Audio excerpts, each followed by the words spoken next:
હવામાન વિભાગ દ્વારા કરવામાં આવ્યું છે। રાજ્યના હવામાન વિભાગની આગાહી પ્રકાશમાં આવી રહી છે। રાજ્યમાં હવામાનની ભારે વરસાદની આગાહી કરવામાં આવી છે। દક્ષિણ ગુજરાતના સુરત, ભરૂચ અને નર્મદા સહિતના જિલ્લાઓમાં રેડ એલર્ટ જાહેર કરવામાં આવ્યું છે। તો નર્મદા, ડાંગ, તાપી, વલસાડમાં અતિ ભારે વરસાદ અને અમરેલી, ભાવનગર, જામનગરમાં પણ ભારે વરસાદ રહેશે। ઉત્તર ગુજરાત તરફ સાયક્લોનિક સિસ્ટમ સક્રિય થતા મેઘમહેર રહેશે અને આગામી 5 દિવસ માછીમારોને દરિયો ન ખેડવા માટે સૂચન છે। ત્યારે પવનની ગતિ 35 થી 45 કિલોમીટરની રહેશે। અમદાવાદ, ગાંધીનગર, બનાસકાંઠા અને પાટણમાં યલો એલર્ટ જાહેર કરી દેવામાં આવ્યું છે। રાજ્યના હવામાન વિભાગની આગાહી પ્રકાશમાં આવી રહી છે। મધ્ય અને ઉત્તર ગુજરાતમાં ગાજવીજ અને પવન સાથે વરસાદ રહેશે।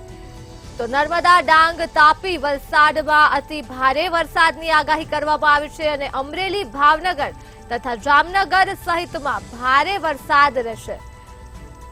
તો આ મુદ્દે જ આપણી સાથે સંવાદદાતા અનિતા પરમાર ફોન લાઈન પર જોડાઈ ચૂક્યા છે। જી અનિતા, રાજ્યના હવામાન વિભાગની આગાહી પ્રકાશમાં આવી રહી છે। દક્ષિણ ગુજરાતના સુરત, ભરૂચ અને નર્મદામાં રેડ એલર્ટ આપી દેવામાં આવ્યું છે, શું કહેશો? જી ચોક્કસથી ધર્મી આપણે જણાવી દઈએ કે ગુજરાતમાં હમણાં 2 દિવસ ભારેથી લઈને અતિ ભારે વરસાદની આગાહી જે છે તે હવામાન વિભાગ દ્વારા આપવામાં આવી છે। ખાસ કરીને દક્ષિણ ગુજરાતના સુરત, ભરૂચ, નર્મદા, ડાંગ, તાપી, વલસાડ અને દાદરાનગર હવેલીમાં ભારે વરસાદની આગાહી આપવામાં આવી છે। સાથે 15 જુલાઈની વાત કરવામાં આવે તો નવસારી, વલસાડ, દમણ, દાદરાનગર હવેલીમાં પણ અતિ ભારે વરસાદની આગાહી આપવામાં આવી છે। ગીર સોમનાથ અને દીવમાં ઓરેન્જ એલર્ટ આપવામાં આવ્યું છે। સાથે સુરત, ડાંગ અને તાપીમાં પણ ઓરેન્જ એલર્ટ આપવામાં આવ્યું છે। દક્ષિણ ગુજરાતમાં જો વાત કરવામાં આવે તો અત્યાર સુધીમાં વલસાડમાં 10.5 ઇંચ જેટલો વરસાદ, ઉમરગામમાં 7.5, પારડીમાં 6, વાપીમાં 5.5 અને કપરાડામાં 5 અને ધરમપુરમાં 5 ઇંચ જેટલો વરસાદ અત્યાર સુધીમાં નોંધાયો છે।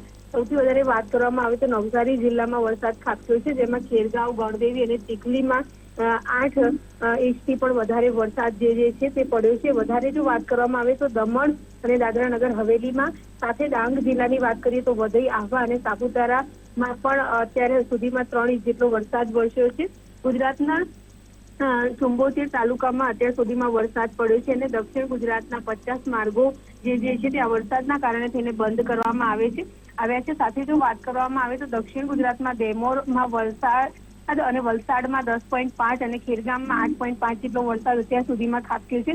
સાથે જો વાત કરવામાં આવે તો આ વરસાદના કારણે થઈને માછીમારોને દરિયો ના ખેડવા માટે થઈને પણ ખાસ હવામાન વિભાગ દ્વારા સૂચનાઓ આપવામાં આવી છે। અને પવનની ગતિની વાત કરીએ તો 35 થી લઈને 45 કિલોમીટર પ્રતિ કલાકની ગતિથી પવન ફૂંકાશે તેવું પણ હવામાન વિભાગે જણાવ્યું છે। સાથે મધ્ય ગુજરાત અને ઉત્તર ગુજરાતમાં ગાજવીજ સાથે પવન અને ભારે વરસાદની આગાહી કરવામાં આવી છે। જી અનિતા, તમામ વિગતો બદલ આભાર।